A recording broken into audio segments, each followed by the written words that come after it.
예, 안녕하십니까. 오늘은 이제 지난 시간에 이어서 일제강점기의 이제 우리 민족의 저항, 뜨거운 강가되겠죠. 물론 제가 이제 뭐 뜨겁게 해야 되겠지만, 목이 좀 갔습니다. 자, 그래서 일제강점기의 일제 통치 방식, 그리고 일제 경제 수탈 이런 파트를 우리가 쭉 정리를 해봤어요. 근데 이제 가만히 있으면 안 되겠죠. 근데 일본에 대해서, 일본 제국주의에 대해서 우리가 저항하는 방식은 이제 교재 같은 거에 보면은 국내랑 국외로 나눠서 설명을 하게 되어 있습니다. 자, 근데 국내 민족운동과 국외 민족운동은 차이점이 있어요. 국내는 일본의 제국주의적 식민 지배를 직접 받는 곳이고 국외는 아직 뭐 그렇진 않습니다. 자, 그렇기 때문에 국내에서는 민족운동이 일본의 통치 방식, 10년대 어떤 무단 통치, 20년대 문화 통치, 30년대 민족 말살 통치, 여기에 맞게 민족운동도 변화를 해야 되겠죠. 네, 그래서 국내 민족운동은 무단 통치, 문화 통치, 민족 말살 통치에 관련된 내용이 딱딱 변합니다. 그 시대별로. 자, 그리고 국외에서는 국내에서 할 수 없는 걸 해야겠죠. 자, 국내에서는 무장 어떤 독립투쟁, 의거라든지 그리고 독립군을 만드는 건 사실상 일본의 감시 때문에 불가능할 겁니다. 그래서 국외에서는 독립운동 기지를 만들고 일반적으로 무장투쟁이라는 것이 국외에서 전개됩니다. 자, 그래서 민족운동의 어떤 양상은 국내와 국외로 나누는 방법, 이렇게 공부한다는 거 알아두시고요. 자, 그 다음에 또 스타일로 나누면은 일반적으로 이제 실력 양성 운동, 자, 교육과 산업을 발달시켜서 힘을 키워서 저항하자는 실력 양성 운동. 자, 이전에 이제 애국계몽 운동을 계승한 방식이죠. 그런 방식이 있고, 그 다음에 의거와 독립군 같은 무장 독립투쟁, 이렇게 어떤 유형에 따라서 독립운동의 유형에 따라 나눌 수도 있는 부분입니다. 아시겠죠? 자, 그러면 지금 이제 이렇게 보면 될 것 같아요. 일반적으로 이제 국내에서는 실력 양성 운동이 있을 것이고요. 그 국외에서는 보통 무장투쟁이 많습니다. 알겠죠? 이렇게 구분하셔도 될 것 같습니다. 자, 오늘은 이제 주제를 갖다가 일단은 뭘 볼 거냐 하면은 목이 아프네요. 국내 민족운동 있죠? 국내 민족운동부터 정리를 할 건데, 제가 이제 국내 민족운동을 정리하면서 3.1운동과 임시정부 쪽을 좀 봐야 되거든요. 네, 그건 이제 국내랑 국외가 섞인 개념이죠. 3.1운동은 국내지만 임시정부는 국외니까. 자, 그래서 이렇게 하면 좋을 것 같아. 어떻게 하냐면 1910년대 있죠. 1910년대에 민족운동을 먼저 따로 공부를 하겠습니다. 왜 그러냐 하면은 1910년대가 이제 무단통치 시기예요. 근데 무단통치 시기가 끝나면은 일본이 문화통치로 통치 방식을 바꾸는데, 일본의 문화통치로 통치 방식을 바꾸는 계기가 3.1운동이란 말이지. 그리고 3.1운동 때문에 대한민국 임시정부가 나온 거예요. 자, 따라서 우리가 이제 정리할 때 먼저 오늘은 1910년대의 국내와 국외의 민족운동부터 정리하겠습니다. 먼저 흐름부터 잡을게요. 자, 일단은 흐름 잡자면 1910년대 있죠. 그 다음에 1920년대가 있을 거야. 그리고 일본이 전쟁에 미친 1930년대 이후가 있겠죠. 자, 이렇게 해가지고 전체적인 스케치를 한번 하고 들어갈 겁니다. 지금 간격이 좀 맞지 않아. 나 저런 것도 못 봐. 일단 뭐 이렇게 편집증 같은 게 있어. 이런 거 싫어해요. 3칸 떴는데 왜 2칸 띄면 안 되지? 하나, 둘, 셋. 오케이. 1930년대 한번 정리를 해보죠. 자, 먼저 1910년대 있죠. 이때 이제 국내와 국외를 구분할 텐데, 10년대에는 일단 일본의 통치 방식이 강압적이고 비인도적인 무단 통치라는 것을 우리가 기억하고 계셔야 됩니다. 자, 그러면 이때 이제 국내랑 국외는 어떤지 보겠습니다. 먼저 국외를 볼게요. 그리고 국내를 그 다음에 보겠습니다. 스케치하는 거예요, 지금 먼저. 자, 국외 같은 경우에는 이 지역이 이제 어딜 얘기하는 거냐 하면 이제 뭐 만주, 연해주, 그리고 중국의 뭐 상하이, 뭐 이런 지역을 다 포함하는 지역이고요. 그리고 국내, 자, 국내라 그러면은 뭐 우리나라 안쪽이겠죠. 자, 근데 10년대에 이제 국내 같은 경우에는 조금 힘들어요. 무단 통치 때문에 자유가 완전히 박탈돼 있고, 그 다음에 헌병경찰제도, 헌병경찰들이 직결처분권을 사용해서 우리 민족들을 갖다가 막 체포하고, 독립운동가 체포하고 이러기 때문에 단체나 그런 걸 전혀 만들 수가 없습니다. 근데 저항을 안 할 수는 없으니까 국내에서는 10년대의 국내는 무단 통치하기 때문에 이때는 비밀결사로서 저항을 하는 거예요. 그러니까 형태가 이렇다는 얘기지. 비밀결사. 자, 그 다음에 1910년대 국외 중에서 만주와 연해주 쪽이 우리랑 가깝지 않습니까? 자, 거기서 이제 무장투쟁을 하는데, 일단은 무장투쟁하려고 독립군을 만들거나 의거를 하려면은 준비 기간이 좀 있잖아. 훈련도 받아야 되고. 자, 그래서 국외에서는 1910년대는 아직 본격적인 독립군의 항쟁이 있는 것이 아니라 독립운동 기지를 건설하는 시기예요. 그래서 국외는 10년대 국외에는 독립운동 기지, 예, 만주, 연해주 이쪽에 독립운동 기지 건설기라고 보시면 될 것 같아요. 독립운동 기지 건설기. 아시겠죠? 자, 그래서 훈련도 하고 단체도 만들고 이래야 될 거 아니야. 자, 이런 식입니다. 그러니까 10년대에 우리의 저항 방식은 국내는 비밀 결사의 방식, 왜 무단 통치니까, 국외는 독립운동 기지 건설기, 독립군을 만들어서 싸우죠. 자, 그 다음에 20년대입니다. 자, 20년대는 일본의 통치 방식이 겉으로는 되게 완화가 됐습니다. 자, 그것을 우리는 문화 통치라고 하죠. 근데 문화 통치는 겉으로만 문화 통치였고요. 실질적으로는 우리 민족 내부를 이간 분열시켜서 친일파를 양성하는 아주 파렴치하고 어떻게 보면 진짜 잔인한 통치죠. 이게 문화 통치입니다. 근데 아무튼 간에 겉으로는 통치 방식이 많이 완화가 됐어요. 헌병경찰제가 보통 경찰제로 바뀌고 실상은 뭐 경찰서가 들어가고 그랬지만 어쨌든 겉으로는 완화가 됐지. 자, 그래서 이걸 보시면은 통치 방식이 갑자기 바뀐 게 아니라는 거죠. 바로 중간에 뭐가 있었냐 하면은 1919년 우리 민족 최대 규모의 3.1운동이 있었기 때문이야. 3.1운동을 겪어보니까 강압적이고 비인도적인 그런 어떤 무단 통치만으로는 한민족을 제대로 지배할 수가 없다라고 생각을 했기 때문에 문화 통치로 바꿔가지고 친일파를 양성하는 겁니다. 자, 3.1운동은 이따가 보게 될 거예요. 자, 그러면 20년대 같은 경우는 어쨌든 간에 부분적이나마 자유가 허용이 돼. 그러면 국외랑 국내의 민족운동의 양상도 달라지는 거죠. 일단 국외 같은 경우에는 10년대 독립운동 기지를 만주와 연해주를 중심으로 건설을 했기 때문에 20년대가 되면은 국외에서는 특히 만주, 연해주를 중심으로 무장 독립투쟁이 이렇게 본격적으로 전개가 됩니다. 무장투쟁이 시작되는 거죠. 대표적으로 이제 청산리 대첩 들어봤죠? 김전일 장군의. 그리고 홍범도 장군은 봉오동 전투, 그다음 청산리 대첩, 이런 이제 무장 독립군의 투쟁이 있습니다. 자, 그리고 의열단과 한인 애국단 같은 단체들이 만들어질 거예요. 근데 20년대를 대표하는 단체는 의열단입니다. 그래서 의열단 같은 어떤 의거 활동, 의거 활동도 있을 것입니다. 자, 그러니까 20년대가 뭔가 독립운동 좀 본격화되는 그런 시기라고 볼 수 있겠죠. 자, 10년대 국외에서 독립운동 기지를 건설했고, 이제 20년대가 되면 1920년부터 무장 독립군의 승리부터 시작합니다. 예, 엄청나죠. 자, 그 다음에 국내도 마찬가지로 아주 활발해집니다. 그래서 독립운동의 내용이 제일 많은 건 20년대일 수밖에 없어요. 왜냐하면 국내에선 문화통치이기 때문에 자유가 일부분 허용이 되기 때문이죠. 그래서 국내에선 단체들이 막 만들어지면서 상당히 다양한 형태의 민족운동이 전개됩니다. 자, 국내에서 그 당시에 독립운동 계열이 두 개로 나눠지게 돼요. 지난 시간에 통치 방식을 설명하면서 얘기를 했었는데, 그 3.1운동 있죠. 3.1운동 때 독립은 못했잖아요. 3.1운동을 계기로 보다 지속적이고 조직적으로 독립운동을 전개할 필요가 있다는 걸 민족 지도자들이 깨닫습니다. 자, 그래서 3.1운동 이후에 이런 민족운동을 조직적이고 체계적으로 이끌어갈 수 있는 정부의 필요성이 대두가 되었고요. 그리고 각지에 정부가 생기는데 그 정부에서 수장으로 내세우려는 사람이 다 공통적인 사람이 한 명 있었어. 바로 이승만이에요. 당시 이승만은 미국 대통령 윌슨의 제자, 사제지간이기 때문에 이승만을 통해서 미국과 외교를 하면은 외교적으로 독립을 할 수 있지 않을까? 미국이 우리를 도와주지 않을까? 이런 막연한 기대감이 있었던 거야. 근데 결과적으로 어떤 나라들은 움직일 때 그 나라, 자기 나라의 이익만을 추구하는 게 당연하죠. 사실입니다. 그래서 미국이 실질적으로 우리한테 큰 도움을 주진 않아요. 근데 그때 사회주의 연합국가인 소련이라는 게 만들어지면서 소련은 오히려 뭐야? 사회주의를 확산시키고 홍보하기 위해 약소국들의 독립운동을 지원하겠다고 나서게 되는 겁니다. 자, 그래서 당시에 3.1운동 이후에 우리가 미국한테 약간 실망했단 말이야. 근데 소련, 사회주의 국가인 소련이 사회주의 전파를 위해서 약소국들의 민족운동을 지원한다고 하는 거죠. 우리도 거기에 이제 지원을 받은 사례가 사실 있습니다. 예. 그러다 보니까 바로 소련의 특징이 뭡니까? 사회주의죠? 사회주의 사상이 20년대에 유입이 되는 거예요. 알겠죠? 그래서 20년대에는 꼭 기억해야 되는 게 소련에 의해서 뭐가 유입된다? 사회주의라는 사상이 새롭게 유입된다는 거. 이거 꼭 기억하셔야 됩니다. 사회주의라는 게. 그래서 국내 민족운동은 여러 단체가 만들어진다 그랬죠?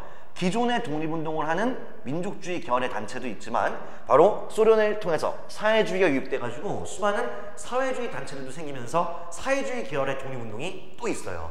그러니까 상당히 활발하죠. 20년 내용이 많습니다. 그래서 국내는 계열을 나눠야 돼. 기존의 독립운동을 하던 계열이 이제 민족주의 계열이야. 민족주의 계열. 알겠죠? 그리고 새롭게 들어온 무슨 계열이 있다? 네, 사회주의 사상의 계열이 있습니다.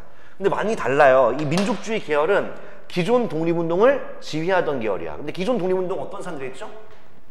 옛날에 이제 의병활동도 유생들, 지식인이에요. 예. 그리고 애국개몽운동은 개화파 지식인들이에요.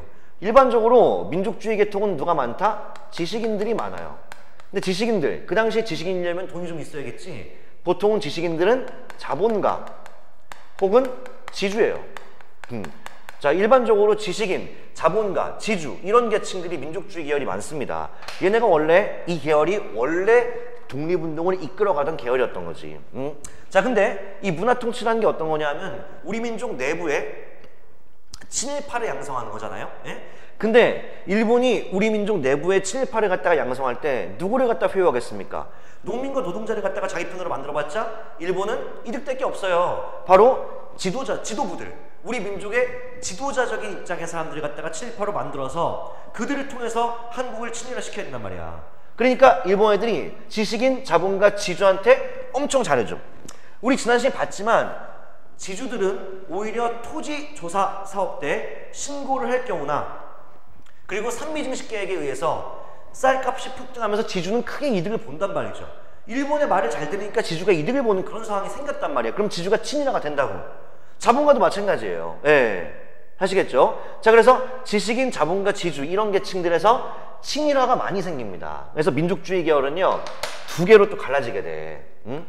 어떻게 갈라지냐 하면은 일본과 타협한 민족주의와 그렇지 않은 민족주의로 나눠지게 돼요. 일단 일본과 타협하지 않은 끝까지 독립운동을 하는 민족주의는 비타협적 민족주의라고 부릅니다.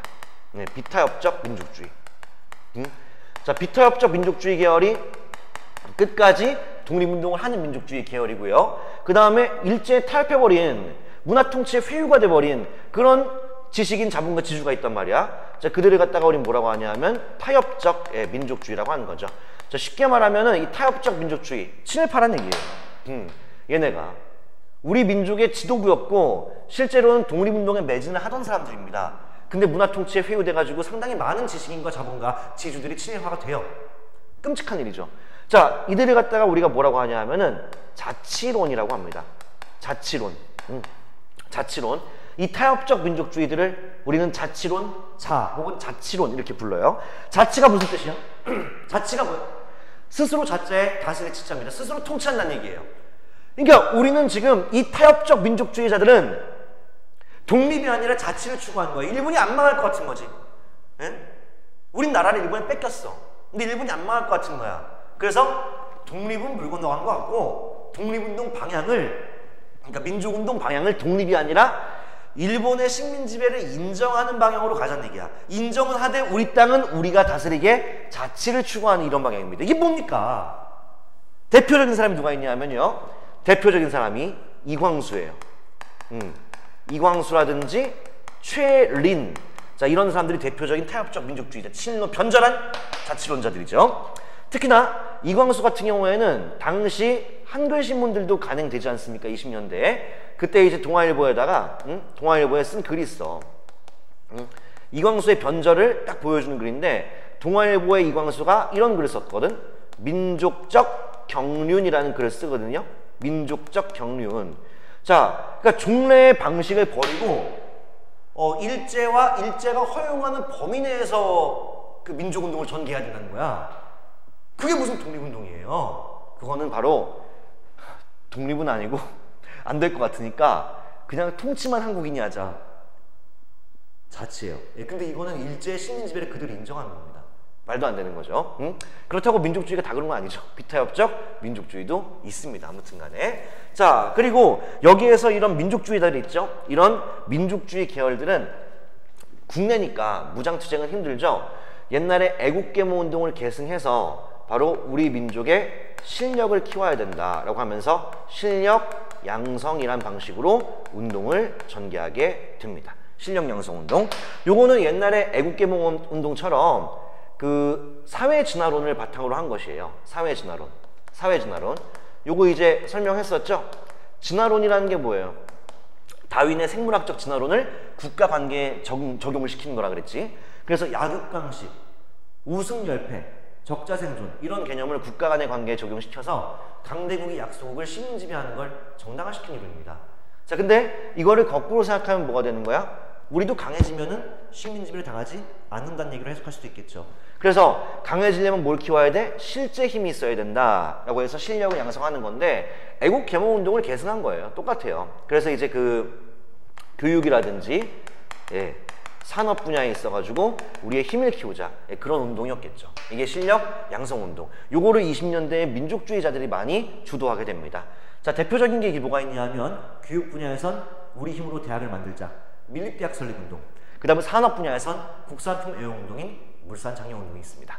자, 그 다음에 이제 20년대에는 국내 민족운동 중에 사회주의가 유입돼가지고 사회주의 계열 운동도 상당히 많은데 실제 국내 민족운동 20년대 거 중에서 민족주의 계통보다 사회주의 계통 운동이 훨씬 많아요.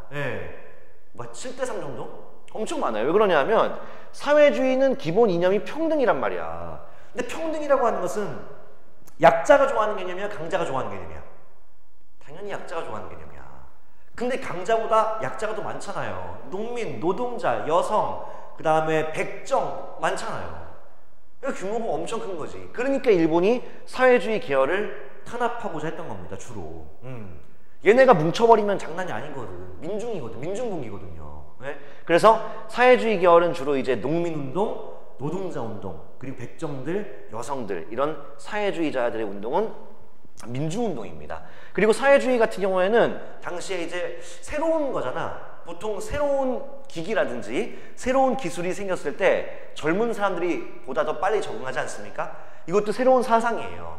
그래서 청년들 그리고 학생들 이런 사람들 속으로 사회주의 사상이 깊숙이 파고들어서 수많은 학교 내에서까지 많은 사회주의 단체들이 만들어지는 그런 상황이 생깁니다. 그리고 사회주의자들 같은 경우에는 주로 민중운동의 방식을 취하게 된다는 거 상당히 중요합니다. 자, 요거는 이제 요거랑 같이 알아야 돼. 지난 시간에 설명했죠? 일본이 사회주의 확산이 계속되니까 사회주의 단체인 조선공산당이라는 것도 만들어진다 그랬어. 조선공산당. 그러니까 수많은 사회주의 단체들이 있었는데 그게 합쳐져 가지고 만들어진 거야. 하나로 규합했어. 1925년에. 자, 그래서 일본은 여기에 맞서 가지고 어떤 법을 제정했다 그랬더라? 주로 사회주의를 탄압하는 법이었던 치안유지법이라는 거를 제정했다라는 거. 요거를 꼭 기억하셔야 돼요. 하지만 오해는 마시고 일제 치안유지법은 주로 사회주의를 탄압하는 거지 전반적으로는 독립운동을 다 탄압하는 거예요. 근데 그중에 주로 사회주의를 탄압하는 거란 얘기죠. 요거는 이제 1925년에 조선공산당 설립에 대응해서 딱 그때 이제 만들어지게 됩니다. 자, 치안유지법 꼭 기억해야 됩니다. 연도까지 알아두시면 더 좋죠. 자, 이게 20년대야. 왜 많이 길어졌을까? 20년대가 내용이 제일 많다는 거지. 문화통치니까. 국내에서 단체 만들 수 있으니까. 자, 그 다음에 30년대죠. 야, 30년대는 일본이 전쟁에 미친 시기죠. 만주사변, 중일전쟁, 급기야 태평양 전쟁까지. 자, 일본은 물자가 부족할 수밖에 없습니다. 일본은 부족한 물적, 인적 자원을 식민지 한국에서 가져가는 거죠. 전시적인 어떤 전시 행정입니다. 전시 체제예요, 다. 그래서 민족 말살 통치죠. 이때 통치 방식이 바로 지구상에서 우리 민족을 말살시켜가지고 존재를 없애는 거야. 한국인을 일본인으로 만들어서 전쟁터에 동원하는 것이 목적이었던 것이 일민족 말살 통치입니다. 그래서 한국신민 서사를 암송하게 했죠. 우리 아이들한테 신사참배, 궁성요배, 창시개명, 내선일체, 일선동조 이런 것들이 다 30년대를 상징하는 단어가 됩니다. 자, 근데 민족 말살 통치 때는 어떤 식으로 저항을 하게 되냐 하면요. 국내랑 국외가 조금 달라요. 왜 그러냐 하면은 이게 1931년에 만주사변이 있어가지고 일제가 이제 만주까지 들어간 거야. 그리고 1937년에는요. 죄송합니다. 7년 맞구나. 7년에는 급기야 중일전쟁이 터집니다. 응? 중일전쟁. 응? 그리고 1941년에는요 태평양전쟁. 일본이 미국의 하와이의 진주만을 기습하게 된 거야. 일본이 전쟁에 미쳤어 지금. 태평양전쟁. 글쎄 왜 이래. 태평양전쟁. 예, 이런 거예요. 응? 이런 상황이라고. 알겠죠? 자, 그러면 국외의 민족운동 좀 어려워지는 게 이 만주란 지역은 우리 민족 무장투쟁의 중심지란 말이야. 그래서 만주사변 때문에 당시에 국외의 만주에서 활동하던 독립군들은 중국 관내로 이동을 할 수밖에 없어요. 그렇지 않겠습니까? 그래서 만주사변으로 만주에서 활동하던 독립군 단체들 있죠. 예, 독립군 단체들, 의거 단체들이 다 어디로 이동한다? 중국 관내로, 중국 안으로 들어가는 거야. 그러니까 중국 관내라 그래. 중국 관내로 이동합니다. 만주는 일본의 손아귀 안에 들어갔기 때문이야. 그리고 이 당시에 민족 말살통치 때는 국내에서 우리 민족을 다 없애고 일본인화 시켜야 되기 때문에 우리나라의 이제 국어교육 금지죠. 그리고 한국사 교육 이런 거 금지죠. 자, 이런 식이야. 자, 그럼 잘못하면은 이 시기 때 우리의 어떤 국어나 한국사 연구가 중단되고 사라지고 우리의 민족의 뿌리가 사라질 수가 있기 때문에 여기에 저항을 하는 민족문화 수호운동이라는 게 일어나게 됩니다. 민족문화 수호운동. 자, 이걸 갖다가 우리가 공부를 하시게 될 거예요. 죄송해요. 민족문화 수호운동. 자, 이런 게 일어납니다. 아시겠죠? 자, 30년대 이후에 국어와 한국사 교육을 금지하니까 이제 민족문화를 지키자. 국어 연구, 한국사 연구가 계속적으로 거기에 대한 저항으로서 일어나게 되는 겁니다. 그러니까 공부하는 것도 하나의 저항인 거죠. 우리의 말을 잊지 말자. 일본에 대항해서. 우리의 역사를 잊지 말자. 이것도 하나의 저항 방식이었던 것입니다. 알겠죠? 이게 큰 흐름이라는 거를 꼭 보셔야 됩니다. 꼭 보세요. 이건 여러분들 반드시 필기하세요. 알겠죠? 굉장히 중요합니다.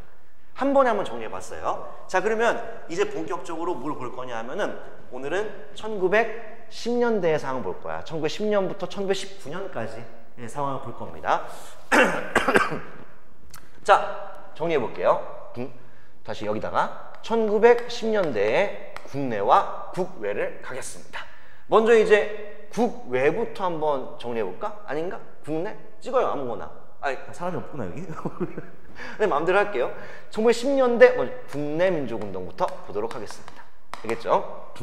자, 10년대에는 꼭 기억해. 다시 한번 강압적이고 비인도적인 자유가 없는 무단 통치. 오케이? 알겠어? 자, 그러면 자유가 없으니까 국내에서는 언론, 출판, 집회, 결사의 자유 다 없어. 그러면 아무것도 못해. 근데 우리가 안 싸우면 안 되죠? 그래서 국내에선 어떤 유형으로 저항을 한다? 비밀 결사의 형태로 저항을 한다. 이렇게 이제 보시면 되겠습니다. 네, 걸리면 안 되겠죠? 걸리면 바로 헌병경찰한테 끌려가는 거야. 자, 이때 자유가 없었고 단체를 허용하지 않았던 그 분위기를 어떻게 알 수 있냐 하면 우리의 민족 신문들은 다 폐간된 상태고요. 그리고 이때 10년대 중에 1911년에 최초의 비밀결사 단체이고 최초로 공화정을 주장했던 졸라 중요한 단체 신민회가 백오인 사건으로 해체된 것도 이때예요. 그리고 의병활동이 아예 사라져요. 1910년대 무단통치 시기에 마지막 의병장 최응언이라는 사람이 체포되면서 의병도 없어요. 걸리면 큰일 나는 거야. 자, 그러니까 무조건 비밀결사입니다. 자, 중요한 단체 두 개가 엄청 중요합니다. 자, 10년대라는 거 기억하셔야 돼, 지금. 이거는 시대 구분이 상당히 중요합니다. 알겠죠? 근데 수능은 기본을 묻기 때문에 문제가 상당히 뭐 어렵거나 고난도나 그런 건 아니에요. 네. 근데 저는 완전히 뿌리부터 설명을 드리는 거예요. 왜냐하면 제 수종 아빠는 사람들이 많지 않습니까? 그리고 제 강의를 듣는 사람도 수준이 이렇게 천차만별이에요. 왜냐하면은 한국사라는 게 기본기를 본다고 해도 완전 뿌리를 갖다가 알지 못하는 학생들도 있어요. 어려움을 겪는 학생들도 있고요. 그것이 뭐 한두 명이든 아니면 뭐 다수든 소수든 간에 배려는 해야 되겠죠. 그리고 그들을 배려하는 수업이야말로 모두를 만족시킬 수 있는 수업이 되지 않을까요? 그쵸? 응? 자, 이미 잘하는 사람은 어차피 안 볼 거고. 그쵸? 자, 그러면 지금부터 한번 보겠습니다. 비밀결사 두 개 중요하다고 그랬어. 어떤 게 있냐 하면 두 가지. 독립의군부. 독립의군부. 자, 1910년대 국내입니다. 그 다음에 또 뭐가 있냐? 대한광복회. 이 두 가지.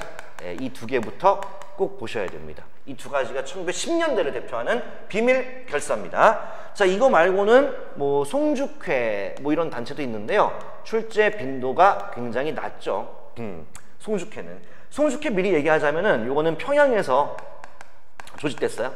예, 평양에 그 숭의 여학교라는 학교가 있는데 여학생 중심의 비밀 결사가 됩니다. 자, 근데 위에 있는 독립의군부, 대한광복회 지금부터 볼게요. 키워드 잘 잡으세요. 요 두 개는 문제가 출제가 될 때 만약에 된다면 이 둘 중에 하나를 자료로 줘요. 그럼 선택지에는 독립의군부와 대한광복회에 대한 내용이 섞여 있을 수도 있어요. 그러니까 두 개를 잘 구분하셔야 돼. 일단 독립의군부라는 단체는요, 조직한 사람이 중요하다. 사람은 임병찬입니다. 임병찬. 자, 이 사람이 누구냐 하면은 옛날에 성원철폐 상소를 올렸고, 그리고 1970년대 위정척사 운동할 때 강화도 조약에 반대하면서 외양일체론의 상소를 썼고, 짐작가시죠? 을사이병 때 유생의병장. 근데 을사이병 때 대마도로 유배당해서 이제 마지막을 맞이하게 됐던 유생 최익현의 제자입니다. 예. 그럼 임병찬이라는 사람도 뭡니까? 최익현 제자니까 임병찬도 유생이에요. 그쵸? 유생이에요. 근데 유생들은 철저하게 뭘 하던 사람들이야? 의병장들이라고. 그래서 독립의군부는 군자 들어가죠? 그래서 의병활동을 부활시키려고 했던 거야. 알겠죠? 자, 그 다음에 또 어떤 특징이 있냐 하면 독립의군부는 만들 때 고종 있죠? 고종의 밀명을 통해서 만들어집니다. 자, 바로 고종이 밀명, 비밀 명령을 내린 거야. 왜냐하면은 이 유생들의 특징이 그렇잖아요. 유생들은 충이라는 개념이 되게 중요하기 때문에 고종의 밀명이라면은 당연히 들어야 되는 거죠. 자, 그렇게 만든 게 독립의군부입니다. 의병을 다시 부활시키려고 했고 고종의 밀명으로 만들어졌죠. 그리고 주로 어떤 활동을 했냐 하면 그 국권 반환 요구 서신을 보내는 활동을 많이 해요. 뭘 보냈다고? 일제 식민지 기관에다가 국권을 반환하라, 국권 반환 요구를 하는 서신을 많이 보냅니다. 근데 안타까운 건 서신인데 이 서신이 뭐야? 편지 보낸 거 아니야. 그러면 의병을 부활시키려고는 했으나 의병 부활은 안 된 거죠. 협박하는 거야. 총독부에다가 편지 보내가지고 몇 월 며칠 몇시 몇 분에 총독부 앞 광장에서 의병 활동을 할 것이다. 일본이 긴장해서 준비하고 있으면 아무 일도 없어. 예, 세력이 좀 부족한 거죠. 예, 그래서 서신문에다 걸리는 거야. 알겠죠? 그래서 눈에 띄게 뚜렷한 활동을 못했지만요. 예, 아무튼 간에 우리 민족 독립운동 의지 끝나지 않았다는 걸 보여준 단체입니다. 그리고 이 독립의군부는 되게 특이한 성격이 하나 있는데 그 당시에 거의 대부분의 단체 아니죠? 독립의군 빼면 거의 다 아니 다라고 해도 괜찮아. 예, 독립의군 빼면은 신민의 이후의 모든 단체는 국왕에 대한 신뢰가 떨어진 상태이기 때문에 다 국민 대표자를 통한 통치, 지금의 우리나라처럼 공화정을 추구합니다. 신민의 이후부터 거의 모든 단체가 공화정을 추구해요.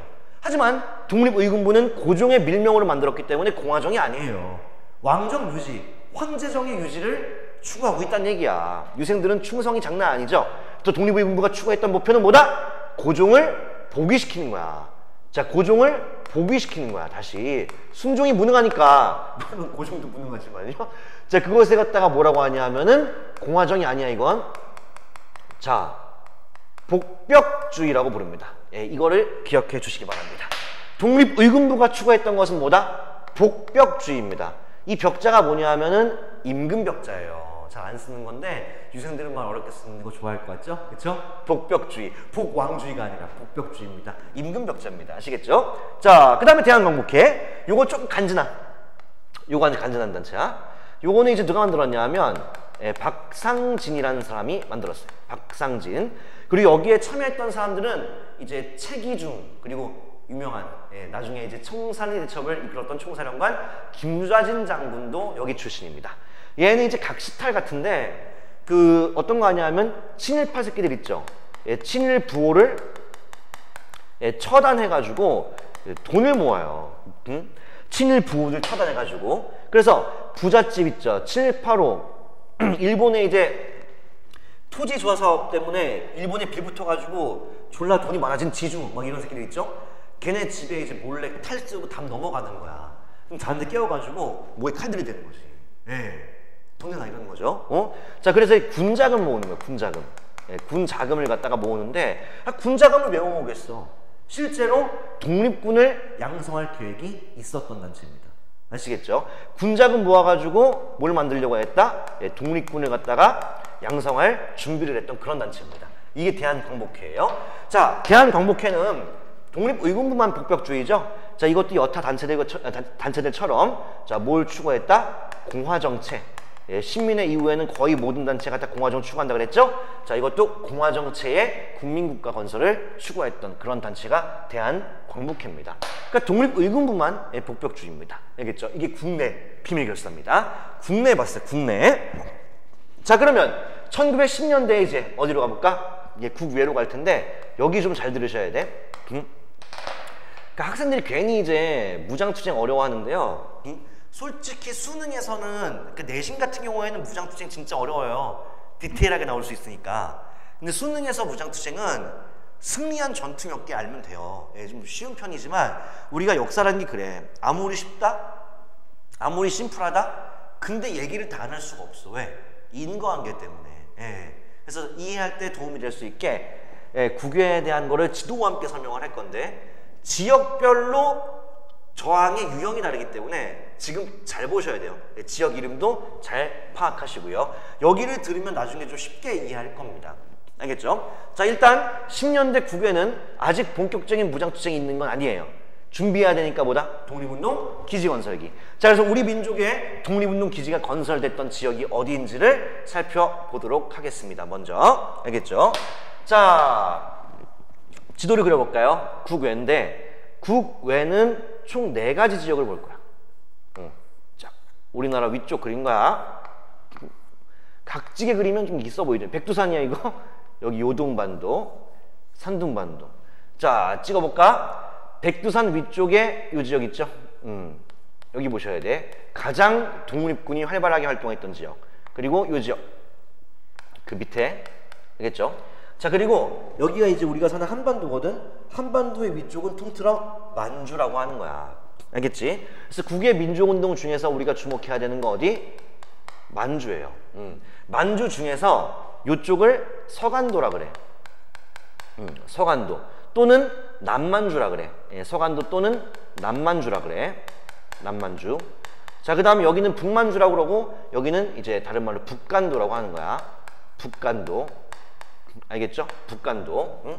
자, 그리고 우리가 일반적으로 간도 이렇게 부르는 데가 있거든요. 그냥 간도라고 하는 지역이 일반적으로 이 북간도예요. 이 북간도를 그냥 간도라고 부릅니다.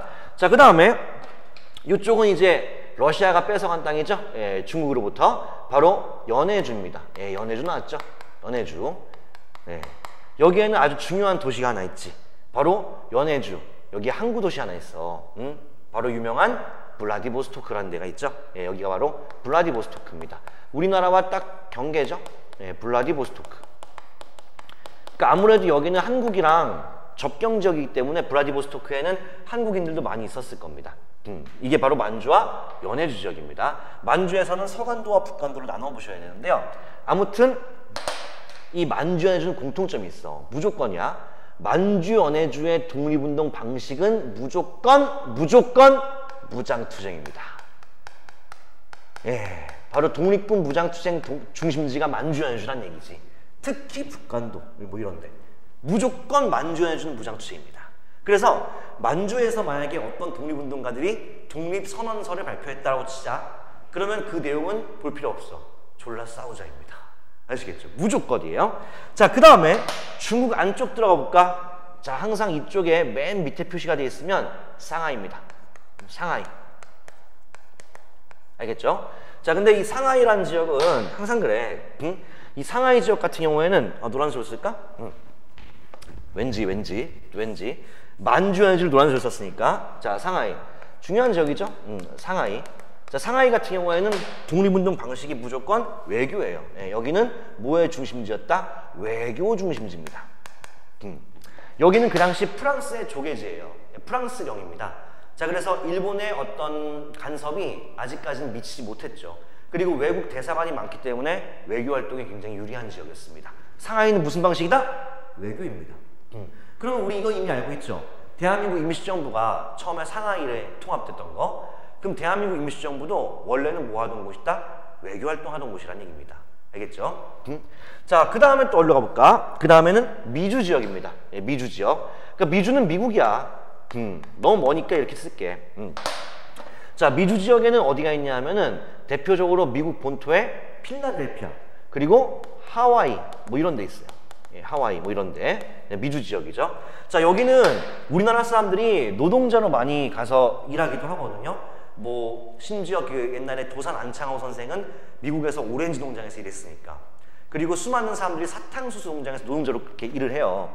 돈 벌러 간 거죠. 그럼 돈을 벌어가지고 독립운동 자금을 대는 경우도 되게 많았단 말이지. 그래서 미주 지역은 뭐다? 독립운동에 자금을 많이 지원을 해주는 그런 지역이었다. 이렇게 이제 지역적 특성을 꼭 알아야 됩니다. 자, 그리고 무장투쟁이 아주 핵심적인 주제이기 때문에요. 예, 지금부터 지역별로 보는데 먼저 무장투쟁 지역이었던 만주, 연해주부터 집중하시기 바랍니다. 자, 먼저 서간도 설명할 거야.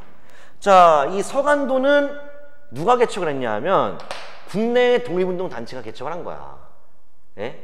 바로 국내에서 활동하던 비밀결사, 바로 신민회입니다.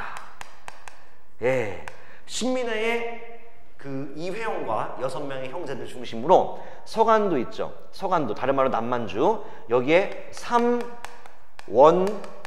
삼원보라는 지역에 독립운동 기지를 건설했다라고 우리 신민회 할 때 배웠어요. 신민회는 애국개몽운동 단체지만 무장투쟁의 어떤 필요성을 깨달은 거죠. 애국개몽운동의 한계를 깨닫고 무장투쟁을 위해서 뭘 만들었다? 삼원보에다가 독립운동 기지를 만들었던 단체 신민회입니다. 예. 자, 그때 신민회가 여기에서 이제 어떤 단체를 만들었냐 하면 서간도에는 신민회 멤버들 주도로 해가지고 뭐 경학사, 경학사, 부민단, 외우려고 하지 마. 한족회, 자, 이런 단체들이 만들어졌어. 그리고 여기서 민족 교육도 시켜야 되지 않을까? 그래서 요게 중요해. 뭘 만들었냐 하면 신흥강습소라는 학교도 만들게 됩니다. 신흥강습소. 자, 이 신흥강습소 있죠?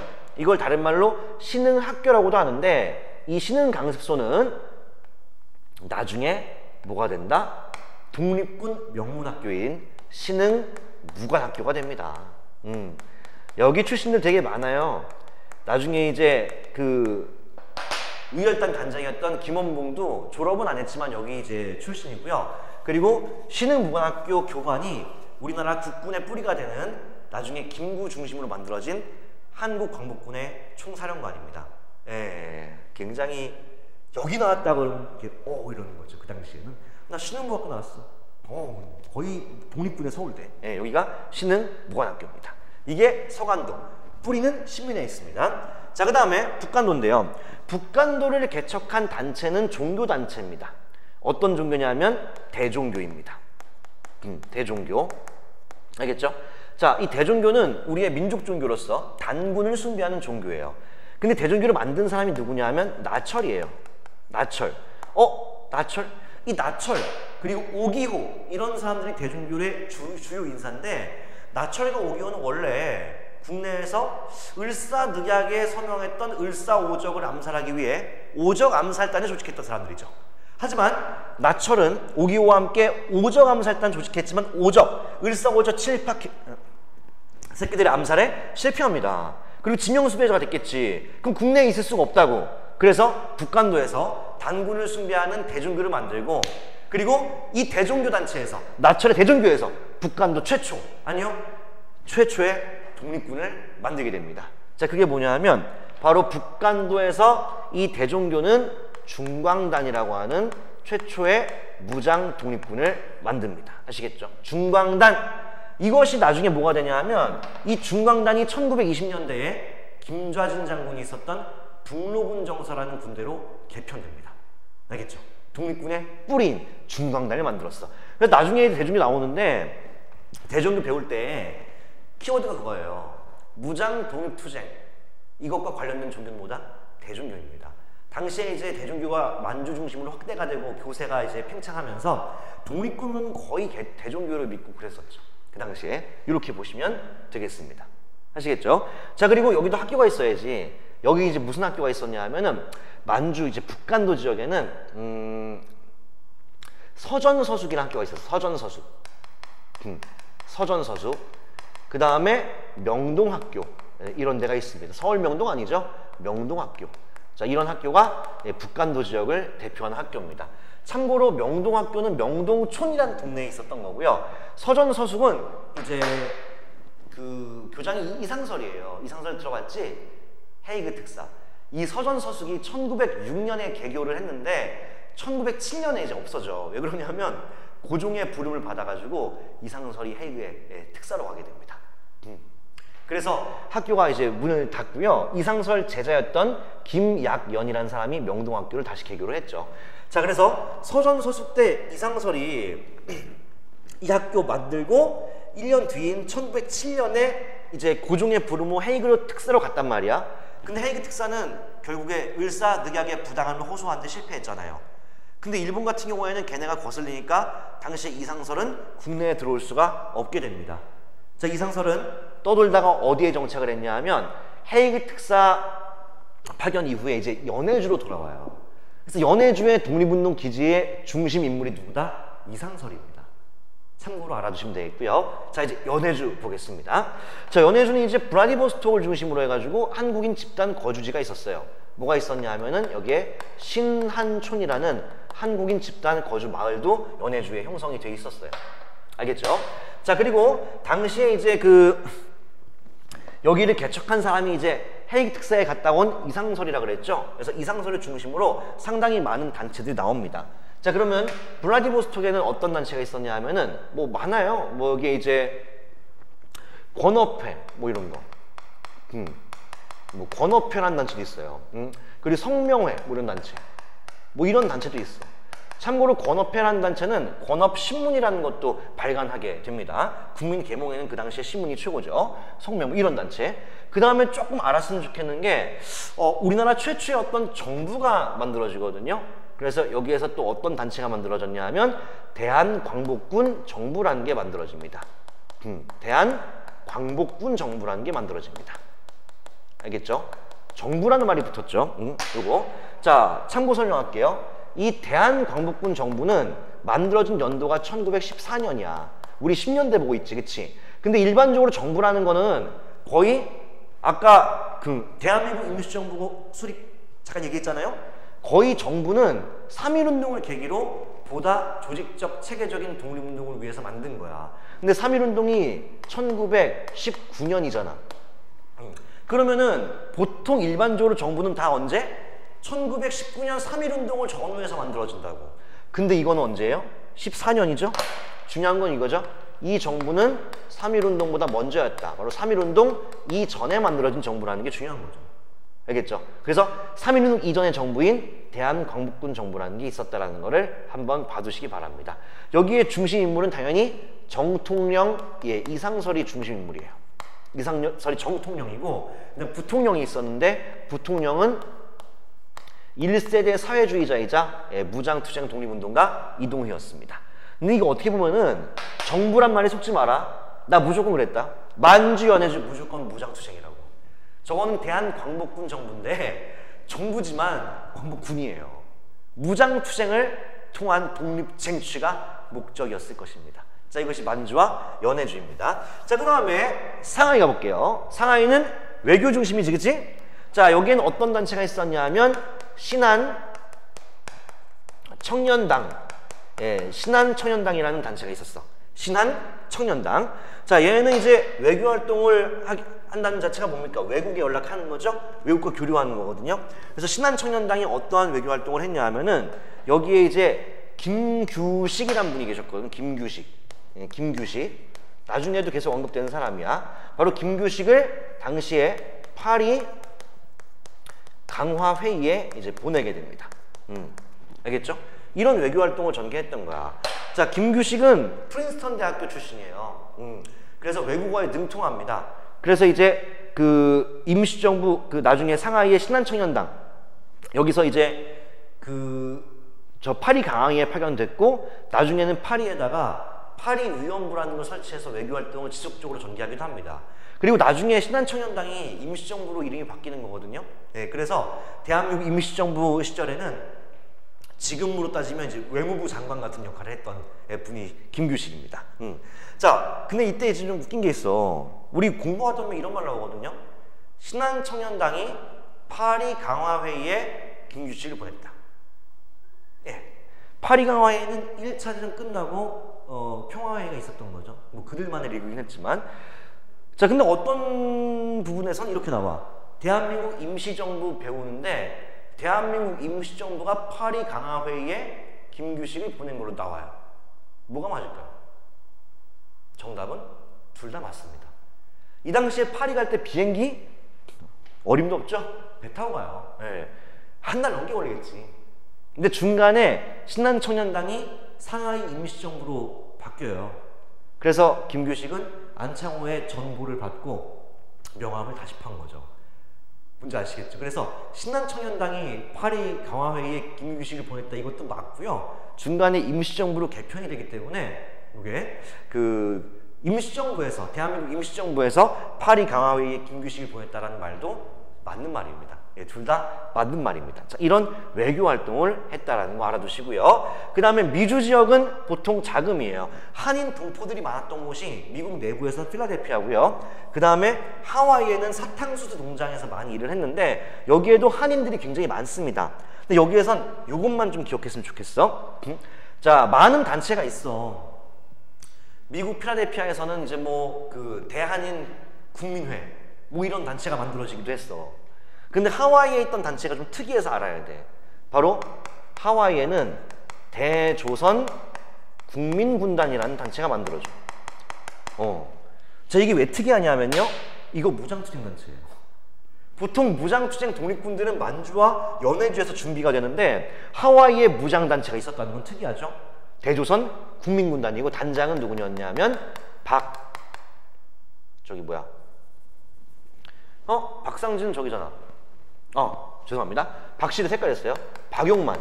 예, 박용만을 중심으로 대조선 국민군단이 만들어집니다. 자, 이 박용만이란 분은요, 나중에 대한민국 임시정부에서 군사를 담당하는, 지금의 국방부 장관이죠. 예, 그런 역할을 담당했고요. 이승만을 엄청 싫어해가지고 이승만과 엄청난 대립각을 세우게 됩니다. 그거는 이승만은 외교론자고 이분은 무장투쟁론자죠. 심지어 하와이에서까지 군대를 만들었잖아. 예. 그리고 박용만은 잘 때도 군복을 입고 잔대요. 그 정도로 뼛속부터 군인 그런 분입니다. 요거는 알아두시면 좋겠습니다. 이게 바로 뭡니까? 국외의 독립운동 기지가 만들어지는 거죠. 10년대 국외는 뭐다? 독립운동 기지 건설입니다. 자, 만주 연해주는 무장투쟁, 상하이는 외교, 그리고 미주 지역 하와이는 보통은 자금입니다. 아시겠죠? 꼭꼭 기억해 두시기 바랍니다. 이 부분은 여러분이 노트 정리해보면은 큰 도움이 될 것입니다. 알겠죠? 예. 자, 이제 쭉 설명을 했어요. 잠깐 칠판을 좀 지워줄 것 같죠? 그 다음에 이제 뭘 보냐면 3.1운동과 대한민국 임시정부, 일제의 통치 방식이 무단 통치로 바뀌는 큰 계기를 살펴보도록 하겠습니다. 칠판 깨끗하게 지웠습니다. 자, 이제 뜨거운 1919년으로 가보겠습니다. 3.1운동. 문제로 접근을 한다. 문제를 풀기 위해서 이거를 듣게 되면 문제 풀 땐 그렇게 어려운 건 없어요. 네. 근데 이게 일제강점기 우리 민족의 투혼을 불살랐던 첫 번째, 그리고 3.1운동을 시작으로 우리 학생들이 독립운동의 중심으로 우뚝 서게 됩니다. 자, 3.1운동 보겠습니다. 자, 3.1운동은 일단 연도는 너무 기본이죠. 1919년. 아이고. 자, 3.1운동은 먼저 배경부터 살펴보면 돼요. 그러니까 배경은 국내적 배경과 국외적 배경으로 나눠볼 수가 있는데, 일단 당시에 이제 국내에서는 일본의 통치 방식이 좀 깝깝했잖아. 무단 통치였어요. 그러니까 무단 통치 때문에 우리 민족의 어떤 그 반일 감정이 고조가 돼 있었겠죠. 그리고 고종 황제가 서거를 했는데, 고종 황제가 하루 전까지도 건강했거든. 근데 식혜를 먹고 독살당했다. 그래서 고종의 독살설이 보도가 되면서 국민적인 분노가 극에 달하게 됩니다. 자, 그리고 배경에 이제 국외적 배경이 있는데, 국외적 배경으로는 어떤 게 있냐면, 당시에 이제 파리 강화 회의가 있었잖아요. 파리 강화 회의에서 미국 대통령 윌슨이 14개조의 평화 원칙을 발표합니다. 그 중에 핵심이 뭐였냐 하면 민족 자결주의라는 거야. 민족 자결주의.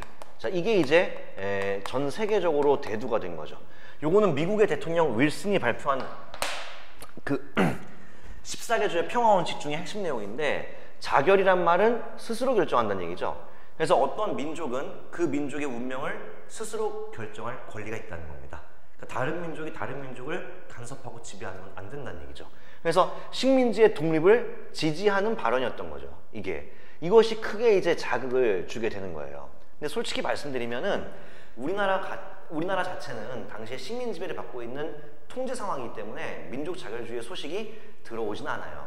하지만 국외에 있는 우리 동포들은 저 소식을 접하게 되는 거죠.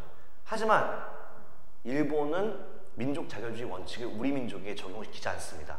왜냐하면 1차 대전 이후에 열렸던 파리 강화회의 자체가 그 패전국들의 응징하는 성격이 강하기 때문에 승전국들은 딱히 잃는 게 없어요. 그러니까 승전국 영국이나 프랑스나 일본, 미국 이런 데 식민지는 독립하지 않습니다. 그러니까 민족 자결주의 원칙은 패전국의 식민지에만 적용되는 거기 때문에 일본은 당시 승전국이었거든요. 일본의 식민지는 한국엔 적용되지 않는 거죠. 말이 안 되는 거죠. 자, 그리고 우리나라는 당시에 무단 통치였기 때문에 이 소식이 우리나라에 들어오지 않습니다. 하지만 일본에 유학하고 있는 학생들이나 만주와 연해주에 있는 독립운동가들은 이 소식을 접하고 독립선언을 각지에서 발표하게 됩니다. 자, 민족자결주의 소식이 이제 국외에 있는 민족운동가들은 전파되면서 독립선언이 있었거든요. 그래서 만주에서는 뭐가 있었냐? 대한독립선언이라는 게 있었어요. 대한독립선언. 자, 요거는 이제 1918년에 있었는데 요게 이제 무오년이거든. 다른 말로 무오독립선언이라고 부릅니다. 자, 이게 최초의 독립선언이죠. 만주에서. 근데 지역이 만주라는 거에 주목해. 이거 졸라 무장투쟁하자는 겁니다. 자, 그리고 당시에 일본 도쿄에서도 엄청난 일이 있었죠. 자, 일본 도쿄에서는 우리 이렇게 유학생들이 있었거든. 유학생들. 자, 근데 일본 도쿄는 일본은 자유로웠기 때문에 민족 자결주의가 대대적으로 보도가 되고 있었거든. 근데 일본 도쿄에 유학하고 있는 한국 학생들이 봤을 때 민족 자결주의 원칙이 우리 민족한테 적용이 안 되는 거예요. 자, 그래서 민족 자결주의를 우리 민족에게도 적용시켜달라라는 그 요구를 깡이 좋죠. 일본 도쿄에서 합니다. 알겠죠? 수도에서, 중심에서. 자, 이때 어떤 단체를 만들었냐 하면 유학생들이 조선 청년 독립단이라는 단체를 만들어. 독립단이라는 단체를 만들고, 자, 뭐랬냐? 3.1운동에 직접적인 불을 붙였다라고 평가받는 28 독립선언을 하게 됩니다. 그 내용은 무엇이라고? 바로 민족 자결주의를 우리 민족에게도 적용을 시키라, 이 얘기입니다. 자, 그래서 일본 도쿄에 있는 기독교 단체인 그 YMCA 회관에서 이걸 발표했거든요. 근데 도쿄에서 발표를 했기 때문에 이들이 더 이상 일본에서 유학하기는 좀 어렵죠. 그래서 일본 도쿄 유학생들은 국내로 귀국을 했고요. 국내의 종교, 천도교의 지도자였던 손병희를 만나서 이 이야기를 전달하게 됩니다. 그리고 손병희, 한용운, 이승훈 등 종교계 인사들을 중심으로 우리도 뭔가를 해야겠다라고 준비했던 게 이제 3.1 운동이 되는 거죠. 그래서 3.1 운동의 직접적인 계기가 28 독립선언입니다. 알겠죠? 자, 그럼 이제 전개 과정을 한번 볼게요. 전개 과정. 전개 과정은 장소의 이동을 전쟁이래. 전개 과정은 장소의 이동에 주목하시면 됩니다. 자, 3.1 운동 때 전개 과정 보시면 일단 준비는 누가 했냐 하면 주로 종교계 인사들입니다. 주로 지식인들이나 그리고 종교계 인사들 그리고 학생들이 참여하고 있죠. 자, 그래서 전개 과정은 민족대표 33인을 꾸렸는데 거의 다 종교계 인사들, 지식인들이었어요. 그래서 첫 번째 장소는 태화관입니다. 논란이 좀 많긴 한데요. 태화관입니다. 태화관.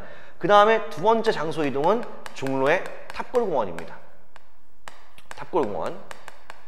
자, 그 다음에 이제 요거는 서울이잖아. 3.1 운동을 일으켰기 때문에 서울에서는 학생들이 서울에서 이제 그 학교를 갔다가 제대로 다닐 수가 없게 되니까 지방으로 내려와요. 근데 서울에서 가까운 중소도시로 확산되고 그 다음에 좀 더 먼 농촌 이렇게 확산되는 거야. 그 다음에는 중소도시로 퍼지죠. 중소도시, 지방의 도시들, 그리고 농촌으로 확산됩니다. 자, 일본의 무자비한 진압이 있었겠죠. 하지만 굴하지 않고 어디까지? 해외까지 확산됩니다. 이것이 3.1운동이죠. 일본의 무자비한 탄압에도 불구하고 해외까지 이것이 확산됩니다. 자, 먼저 태화관부터 볼 텐데, 태화관에서는 민족대표 33인들이 모였어요. 점심때. 당시에 이제 3.1운동은 일단 만세운동을 전개하려면은 날짜도 중요하지 않습니까? 자, 그래서 고종이 서거를 했지 않습니까? 그래서 고종의 장례일을 기점으로 해가지고 준비를 한 거예요. 자, 근데 여러저러 이유 때문에 3월 1일로 정한 건데, 민족대표 33인 당일날 태화관에 모였어요. 이거는 저기 무슨 가게인지는 정확히 얘기를 하긴 좀 어려울 것 같고요. 예.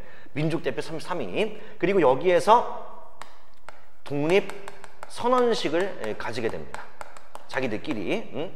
자, 이때 독립선언서를 우리 뭐라고 하냐면은 3.1운동이 있었던 1919년이 기미년이기 때문에 기미 독립선언서라고 부릅니다. 그걸 낭독하고 자기들끼리 독립선언식을 가진 거야. 근데 이상한 거는 이게 이해할 수 없는 건데, 원래는 탑골공원으로 가서 학생들과 만나야 되거든요. 합세를 해서 만세운동을 전개를 해야 되는데 그렇지가 않았던 거지.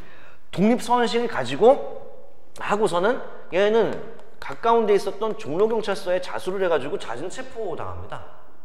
다 끌려가요. 그리고 33인은 다 오진 않았죠. 한 29명? 예. 이렇게 돼. 이게 왜 그런지 설명을 못하겠어요, 제가. 예. 알겠죠? 아무튼 이들은 결국 잦은 체포 당합니다. 자, 그 다음에 탑골공원인데, 이 탑골공원은 학생들이 기다리고 있었다고. 근데 이들이 자수하고 체포당하는 바람에 이들이 오질 않죠. 그래서 학생들이 자기 스스로 자기들끼리 이제 뭐랍니까? 독립선언문을 꺼내서 읽고 만세 시위를 전개하게 됩니다. 알겠죠? 자, 그래서 탑골공원에서 학생들 중에서 좀 그런 애들이 있잖아. 막 이렇게 막 나서는 거 좋아하는 애들. 답답한 거지. 먼저 품 안에 있던 독립선언서를 딱 꺼내서 멋있게 읽습니다. 그리고 한국 사람들이 그 군중심리 있죠? 와 하면서 이제 만세운동이 터진 겁니다. 자, 그래서 여기서 독립선언서를 낭독하죠. 그리고 만세운동을 전개하는 거죠. 완전히 평화시위였어요. 만세운동. 알겠죠? 자, 중요합니다. 학생들이 드디어 거리 시위라는 방식으로 적극적 독립운동의 주체로서 우뚝 서게 되는 순간이었습니다. 자, 일본 여기에 어떻게 대항했냐 하면 학생들이 많았기 때문에 모든 학교에 휴교령을 내려버립니다. 그러니까 학생들은 학교에 갈 수가 없잖아. 근데 서울에서 학교를 다니는 사람들이 서울 사람만 있는 건 아니잖아요. 그럼 휴교령 내려버리니까 지방에서 올라온 많은 학생들이 있을 거 아니야?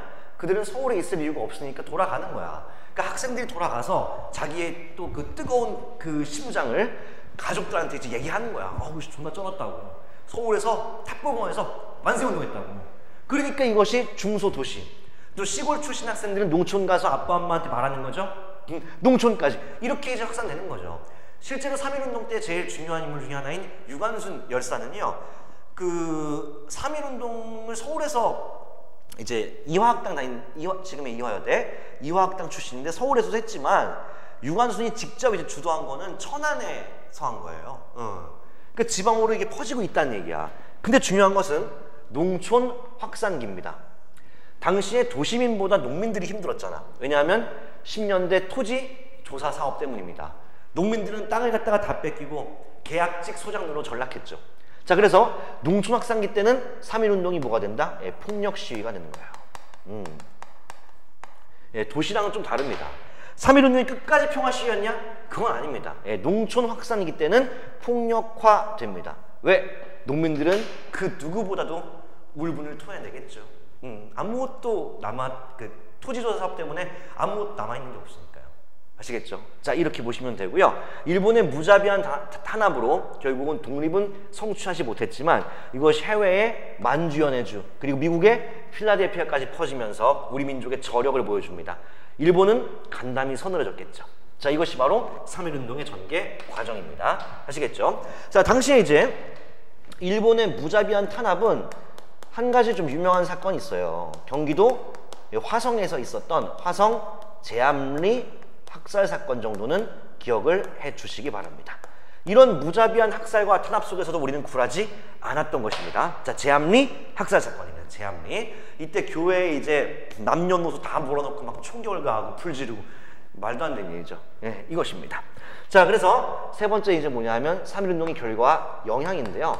자, 일단 3.1운동은 어떻게 평가할 수 있냐면 우리 민족 일제강점기 우리 민족 최대 규모의 민족운동입니다. 이거는 뭐 당연하죠. 최대 규모죠. 그리고 이것이 영향을 준 게 국내 여러 독립운동 인사들뿐 아니라 해외 여러 국가에도 큰 영향을 주게 됩니다. 자, 일단은 일본의 통치 방식이 바뀌어요. 영향 첫 번째는 뭐냐 하면 일본의 통치 방식이 강압적인 무단 통치에서 뭘로 바뀐다? 문화 통치로 바뀌는 계기입니다. 자, 3.1운동이 있었던 1919년 그 다음 20년대부터는 문화 통치로 바뀌게 됩니다. 자, 일본도 당시에 이제 3.1운동 겪고 나니까 깨달은 거죠. 강압적인 통치만으로는 한국인을 완전 지배할 수가 없다는 걸 깨닫고 사이토 총독에 의해서 문화 통치로 전환을 합니다. 자, 그 다음에 두 번째 바로 정부의 수입에 큰 영향을 줍니다. 임시정부, 그러니까 풀네임은 이거죠. 대한민국 임시정부의 수립에 영향을 주게 됩니다. 아시겠죠? 왜? 3.1운동 같은 대규모의 민족운동 안타깝게도 그 독립은 달성을 못했어요. 네. 왜냐하면 민족 대표 33인이라는 지도부도 자수하는 바람에 없었고 학생들, 민중들이 그냥 막 일으킨 거라고. 그러니까 아쉬운 건 뭐냐 하면 이런 대규모의 민족운동이 지속적으로 있어야 되는데 그거를 이끌어갈 수 있는 지도부가 필요하다는 생각을 하지 않을 수가 없게 되는 겁니다. 아쉽죠? 보다 체계적이고 조직적이었다면 이 민족운동이 더 나아가지 않았을까? 아쉽잖아요. 그래서 조직적 체계적인 민족운동을 위해서 정부의 수립이 있는 겁니다. 바로 대한민국 임시정부가 3.1운동을 계기로 만들어졌다는 걸 알고 계셔야 됩니다. 자, 그리고 이것은 해외까지 퍼졌다 그랬잖아요. 그래서 실제 식민 지배를 받고 있었던 그리고 부당한 대우를 받고 있었던 많은 국가한테도 영향을 줍니다. 특히 어디였냐 하면은 중국과 인도예요. 중국과 인도입니다. 바로 중국과 인도의 민족운동에 큰 영향을 주었다는 것도 같이 알고 있어야 됩니다. 참고로 이제 중국의 민족운동은 1919년 5월 4일 날 베이징 대학생들이 중심이 된 오사운동입니다. 중국의 오사운동. 자, 그리고 인도는 그 당시 영국의 식민지였어요. 그래서 인도의 반영민족운동, 영국에 반대하는 반영운동에 큰 영향을 줍니다. 자, 인도 하면은 간디가 생각나죠? 바로 비폭력 불복종 운동에 큰 영향을 주게 된다는 거죠. 자, 이것이 바로 3.1운동입니다. 자, 우린 여기서 어떤 부분이랑 연결을 시킬 거냐면은 바로 이 부분이에요. 3.1운동 결과 보다 조직적, 체계적인 민족운동을 위해 정부의 수립이 있었다는 거. 대한민국 임시정부겠습니다. 자, 이것도 이제 그 대한민국 임시정부 같은 경우도 사실은 1919년이에요. 근데 임시정부는 우리가 상하이에 있는 그 김구 뭐 이런 분 떠오르죠? 그 임시정부만 기억하는데 원래는 정부가 여러 개가 만들어져. 그것이 상하이 정부로 합쳐진 거예요. 먼저 그것부터 한번 정리를 해볼게요. 자, 임시정부가 이제 1919년에 만들어졌다. 이 얘기는 뭐다? 각지의 여러 정부가 통합을 한 겁니다. 그리고 임시정부의 구조와 활동을 간단히 좀 정리하시면 됩니다. 자, 먼저 지도를 한번 그려보도록 할게요. 지도. 아이고, 뭐 잘 그리려고 해 지금. 아이고 긴장되네. 뭐 잘 그렸죠? 요동반도, 산둥반도. 요 밑에가 무조건 상하이야. 지역을 좀 표시해 보겠습니다. 일단은 포인트가 어디냐 하면 연해주의 블라디보스토크. 연해주 지역의 블라디보스토크. 그 다음에 우리나라 수도 서울입니다. 서울. 그리고 바로 어디요? 상하이. 자, 원래는 이 각지에서 정부가 막 만들어졌었어요. 3.1운동 결과. 자, 그 중에서 이름만 좀 보시면 될 것 같은데 연해주에 있었던 게 뭐냐 하면은 대한국민의회라는 정부가 1919년 3.1운동 전후에서 만들어집니다. 그리고 서울에는 어떤 정부냐? 서울에는 한성정부라는 것이 만들어집니다. 그리고 상하이에는 원래 신한청년당이 있었죠. 바로 신한청년당이 개편한 상하이 임시정부가 있었습니다. 아시겠죠? 자, 근데 지금 위치를 보면 알지? 성격이 달라. 정부의 성격이. 지금 대한국민의회라는 정부는요 연해주에 위치했다는 거죠. 바로 무장투쟁론자들이 많이 있어요. 그리고 상하이 임시정부는요, 아까 상하이 외교라 그랬지? 외교 활동을 합니다. 그 서로 좀 방식이 다르죠. 그리고 실질적인 진짜 정부는 한성정부예요. 왜 그러냐면 정부의 역할을 충실히 수행하려면 우리나라 안에 있어야지. 그쵸? 그래서 여기서 실질적인 정부와 가까웠던 건 한성정부인데, 일제강점기에 국내에서 정부가 만들어진 거 활동하기가 쉽지가 않을 것입니다. 알겠죠? 자, 간단히 이제 설명하자면 대한국민의회는 기본적으로 연해주니까 무장투쟁론자들이 많았고요. 예, 의회 중심의 정부였다라는 겁니다. 자, 그리고 손병희 있죠? 민족대표 33인 중에 3.1운동을 주도했던 뭐 손병희, 이분을 갖다가 대표로 추대를 했는데, 그거는 손병희가 여기에 대표로 추대가 된 거예요. 손병희 씨는 지금 자수해가지고 종로 경찰서에 있습니다. 알겠죠? 추대. 그리고 또 이승만 뭐 이런 사람들. 그 다음에 한성정부. 한성정부는 13도의 대표들이 모여가지고 만든 정부인데, 철저한 공화정을 주장합니다. 대다수가 그랬죠. 공화정체의 국민국가를 주장하면서 실제로 시위까지 해. 공화 만세 막 그러면서 막 플래카드 만들어가지고 시위도 하고 그래. 자, 그 다음에 상하이 임시정부는 당연히 뭐지요? 네, 외교 중심입니다. 이렇게 보시면 돼요. 여긴 당연히 뭐라고? 무장투쟁 중심입니다. 성격이 좀 다르죠. 그리고 지금 대한국민의회와 한성정부와 상하이 임시정부에서 대표자로 모시고 싶어하는 사람들은 다 공통적으로 이승만입니다. 예. 아시겠죠? 이승만의 입지가 그 당시 엄청났어요. 왜냐하면 이승만이 이제 워싱턴 대학교, 프린스턴 대학교, 하버드 대학교 출신이거든요. 정치학 박사예요. 우리나라 1호 박사입니다. 그래서 이승만이 나중에 대통령 됐을 때도 이 박사라고 부르는 사람들이 많아요. 대통령이라기보다는. 예. 그러니까 학벌, 어마어마한 동경의 대상이었던 거야. 예. 그리고 이승만이 미국 대통령과 친분인 관계가 있다라는 거. 그것 때문에 서로 이승만을 모시고 싶어 했어요. 예. 그런 건 사실입니다. 자, 그리고 이승만이 그렇게 미국 대통령과 친분 관계가 있다 보니까 이승만을 중심으로 외교를 하자라는, 외교의 방식으로 독립을 하자는 그런 어떤 독립운동론이 당시엔 좀 대세였던 겁니다. 당시에 독립운동 방향은 여러 가지예요. 어떤 게 있냐면 무장투쟁론, 실력양성론, 그리고 외교 독립론입니다. 무장투쟁론을 대표하는 사람은 대한국민의회에 있는 이동휘라는 분이에요. 이동휘. 원래는 아까 잠깐 언급했던 우리나라 최초의 정부였던 연해주에 있던 대한광복군 정부의 부통령이었죠. 대표적인 사회주의자, 1호 사회주의자이자 무장투쟁론자, 그리고 실력 양성론자는 도산 안창호 선생, 그리고 외교 독립론자는 당연히 이승만. 이런 식으로 독립운동 방향이 되게 많아요. 자, 그래서 당시에 결국은 어떤 결정을 내리냐면, 이렇게 독립운동이 정부가 여러 개 있으니까 분산된다. 그리고 독립운동의 방향도 너무 다르다. 이걸 하나로 모아야겠다 해가지고 논의한 결과 어디로 통합을 했다? 상하이로 통합하기로 결정을 합니다.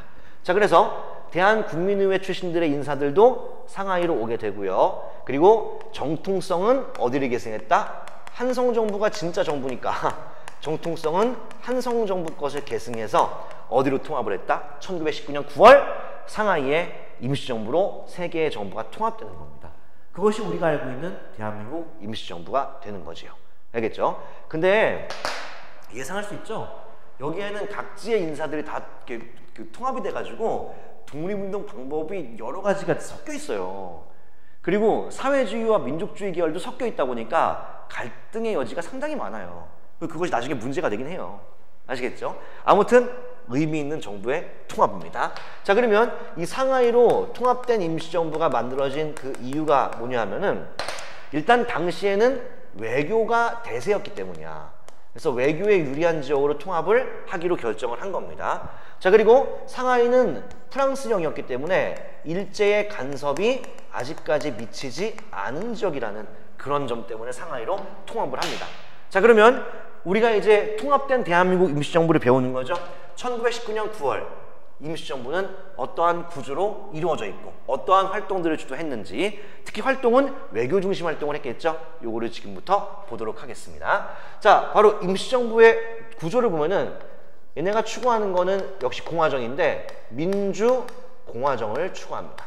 혹은 민주공화제라고도 합니다. 자, 아무튼 민주공화정이든 그냥 공화정이든 공화정이에요. 왕정이 아니라 대표자를 통해서 통치하는 거죠. 바로 자유민주주의와 공화정을 추구한 것입니다. 자, 그 다음에 대통령제를 채택하고요. 그리고 민주주의의 기본인 삼권 분립을 채택합니다. 삼권 분립입니다. 자, 그래서 입법부, 행정부, 사법부 이렇게 나눠져 있는데 뭐 기관의 이름은 지금이랑은 조금 다르겠죠. 그러니까 예를 들어서 지금의 입법부는 국회죠. 그 당시에 입법부는 이제 임시의정원, 이렇게 돼 있어요. 그래서 임시의정원, 그 다음에 뭐 법원, 뭐 이런데 뭐 국무원 해가지고 세 가지로 삼권 분립, 민주주의의 기본 형태를 가지고 있습니다. 자, 그리고 공화정이니까 대표를 뽑아야 되거든요. 대표자의 명칭은 대통령으로 한다. 그래서 대통령제라는 것을 채택하게 되는 것입니다. 당시에 그래서 대통령제를 채택하니까 대통령이 이제 누가 있어야 될 거 아니야? 그래서 대통령은 이승만으로 하기로 합니다. 외교론이 지금 대세예요. 그러니까 외교의 중심 인물인 이승만이 대통령이 되는 거예요. 자, 그리고 밑에 국무총리를 두는데요. 바로 국무총리는 연해주 출신의 무장투쟁론가 바로 이동휘가 국무총리입니다. 자, 근데 여기서도 문제가 보이죠? 이승만은 외교론자야. 근데 이동휘는 무장투쟁론자예요. 만약에 외교 활동이 잘 안 된다면 이동휘가 가만히 있진 않겠죠. 자, 아무튼 이렇게 돼 있어. 자, 근데 이걸 통해서 뭘 할 수 있냐면 오늘날 대한민국 정부의 구조와 똑같다는 거야. 그래서 오늘날 우리가 살고 있는 대한민국 정부는 이 임시정부의 체제를 계승하고 있다는 것도 알 수가 있겠죠. 자, 그러면 이제 뭘 정리할까요? 임시정부의 활동을 보도록 하겠습니다. 자, 활동은 외교 중심이에요. 뭐 100% 외교는 아니지만. 자, 그래서 외교 중심이에요. 원래 지금 우린 초기 임시정부인데 초기 임시정부는 외교 중심이에요. 그렇다고 무장투쟁에 관심이 없었냐? 그건 또 아니겠죠. 이 안에는 무장투쟁론자도 있었으니까. 근데 지금은 외교 중심인데, 자, 지금부터 정리해 보겠습니다. 자, 문제는 이거예요. 임시정부가 지금 상하이에 있다는 게 문제인 거야. 정부의 위치는 국외에 있어. 근데 민족운동은 국내에서 해야 돼. 그럼 연락이 잘 돼야 돼. 그리고 독립운동할 때 돈도 많이 필요하잖아요. 그러면 돈을 모아서 일로 전달도 해야 돼. 걸리면 줬다는 거거든. 그래서 통신망이라는 게 되게 중요합니다. 그래서 비밀 연락망을 갖추고 있습니다. 상당히 시험에 잘 나오죠. 비밀 연락망. 자, 뭐가 있냐 하면은 어떤 제도로서 연통제라는 게 있어. 연통제. 연통제라는 건 임시정부의 비밀 행정 조직입니다. 그 다음에 통신기관으로서 교통국이라는 게 있습니다. 알겠죠? 둘 다 통통 들어가니까 왠지 통신 이런 느낌 들죠? 연통제라는 거는 어떤 일종의 시스템이에요. 제도니까 연통제. 자, 여기서 뭐 하는 거냐 하면은 국내 독립운동 있죠? 국외에서 국내 독립운동을 지휘하는 거야. 예, 알겠죠? 그래서 국내에서 일어나게 되는 민족운동, 국내 독립운동을 지휘하는 거야. 알겠죠? 지휘하는 거야. 지휘 같은 거. 자, 그리고 돈도 전달해줘야지. 그래서 자금을 갖다가 또 전달하는 그러한 역할을 하는 거예요. 걸리면 절대 안 되죠. 그래서 피라미드처럼 되어 있는 시스템이에요. 연통제가. 그래서 수장이 있어. 그리고 서울에 총감이라고 있어. 그리고 수도니까 서울에. 그 사람이 각 도를 대표하는 사람한테 연락을 하는 거야. 그럼 도를 대표하는 도감이라는 사람은 그 밑에 있는 군을 대표하는 군감들한테 또 연락을 하는 거야. 이런 시스템인데 상하로는 서로 알지만 그 같은 이제 군감이라 그러면 군의 담당자들이거든. 군 담당자끼리 이렇게 수평적으로 서로 모르게 돼 있어요. 예, 아시겠죠? 그게 연통제입니다. 자, 그 다음에 이제 교통국인데 교통국은 이제 지령 전달하고 막 그런 거거든. 아시겠죠? 지령 전달, 막 쪽지, 막 문서 전달하고 막 이런 거야. 그리고 접선 막 이런 장소야.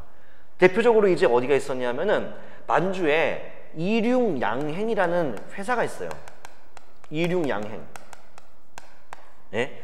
요거는 무역회사야. 쉽게 말하면 양행이라는 게 뭐냐 하면 행은 보통 상인들의 조합을 말하거든요. 근데 양행은 서양과 왔다 갔다 하는 상인, 무역회사입니다. 자, 이게 이제 만주의 단둥이라는 곳에 있었거든요. 근데 여기에 사장이 누구냐 하면은 이륙양행 사장이 아일랜드 사람이야. 조지 루이스 쇼라는 사람이야. 근데 아일랜드도 잉글랜드와의 어떤 갈등 관계와 그리고 독립운동 이런 걸 많이 했던 국가이기 때문에 우리 민족의 아픔에 공감을 해주고 이륙양양의 2층에다가 교통국을 마련해주게 됩니다. 굉장히 중요하죠. 자, 연통제, 교통국. 근데 뭐 자세한 내용들은 이해를 돕기 위해 말한 것이고요. 비밀 연락망으로 뭐가 있다? 연통제와 교통국이 있다. 이렇게 보시면 돼요. 자, 그 다음에 이제 외교활동, 해외에 나가는데 구미위원부라는 거 기억하셔야 됩니다. 예, 구미위원부라는 걸 만듭니다. 알겠죠? 그 다음에 참고로 이제 파리위원부라는 것도 있어요. 파리위원부. 그러니까 파리위원부는 김규식이 파리 강화회의로 갔을 때 김규식 중심으로 파리에서 외교활동을 하는 거고, 구미위원부는 이게 구미, 미국이거든? 미국에 이제 워싱턴에 설치돼가지고 미국 수도잖아요. 미국에서 외교활동을 하는 거야. 요건 중심이 누구였겠어? 당연히 이승만이었겠죠. 대통령인데 왜 미국 가 있죠? 아무튼 간에. 자, 구미위원부 워싱턴에서 이승만 중심으로 외교활동을 전개합니다. 지금 다 아주 핵심적인 내용들을 보고 있는 겁니다. 알겠지? 자, 그 다음에 또 뭐가 있냐 하면 돈이 많이 필요하잖아요. 외교하려면 해외를 많이 다녀야 되니까. 그래서 뭘 발행했냐 하면 독립공채라는 것을 발행합니다. 독립공채. 알겠죠? 그러니까 국가적인 채권 발행하는 거지. 그래서 부호들 있잖아. 부자들이나 자본가들한테 가가지고 투자하라고, 돈 달라고, 나중에 독립하면은 이자 몇 프로 쳐서 갚겠다. 이렇게 독립공채 발행해서 자금을 이제 마련하기도 합니다. 그리고 의연금 있죠. 예, 의연금을 받아서 이제 운영을 하는 거죠. 예, 독립공채와 의연금을 걷어가지고 자금을 갖다가 조달을 했다라는 거, 이런 것도 보시면 돼요. 자, 그리고 우리가 싸우는 대상은 뭐예요? 바로 일본입니다. 자, 일본에 대해서 독립의 의지를 고취시키는 것도 굉장히 중요하기 때문에 당시에 이제 계몽을 위해서 독립신문을 또 간행을 했고요. 그리고 한국과 일본의 역사 관계를 재조명하기 위해서 사료 편찬소를 설치해서 한일 관계 사료집을 간행하는 그런 활동을 하는 거죠.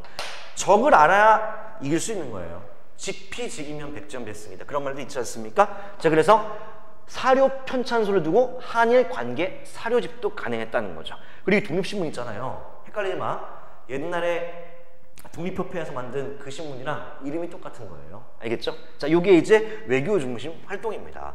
자, 근데 뭐 100% 외교만 했느냐? 뭐 그건 아니에요. 그건 아니고 무장투쟁도 일부 있어요. 근데 그거는 이제 어떤 거냐 하면은 독립협회에서 했다, 그러니까 독립협회래. 임시정부가 했던 무장투쟁은 뭐 그 만주에서 보통 해야 될 거 아니야? 그래서 이제 군대가 하나 있어. 군사활동이 하나 있는데 이건 나중에 나와요. 예, 군사활동으로서는 뭘 설치했냐 하면 육군 주만, 만주에 주둔한다 뜻이죠. 주만 참의부라는 거. 예. 자, 요게 이제 임시정부랑 연결돼 있었던 부대가 있었다는 거죠. 육군 주만 참의부. 나중에 무장투쟁 배울 때 나옵니다. 이게 임시정부의 직할 군대였던 거죠. 참의부라는 거. 그러니까 이거는 어떤 거냐 하면은 임시정부가 군대를 만든 건 아니에요. 간접적으로 이제 군사활동을 한 거예요. 참의부라는 군대는 있어. 원래 있는데 20년대에 만들어지는데 소속감을 지네도 갖고 싶겠지. 그래서 얘네가 임시정부에 연락을 해가지고 임시정부의 소속으로 활동하겠다라고 한 거예요. 네. 임시정부가 직접 만든 건 아직 아닙니다. 그러니까 외교 중심이라는 건 맞죠. 이렇게 이제 정리를 하시면 될 것 같습니다. 자, 하지만 임시정부의 외교활동 있죠?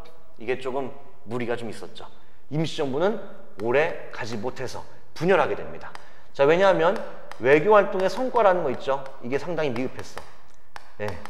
실제로 미국에 많이 의지하는 면이 없지 않았는데 미국은 자신들의 국익이 우선이었지 우리의 독립이 우선이 아닙니다. 기대감이 실망감으로 바뀌기도 했죠.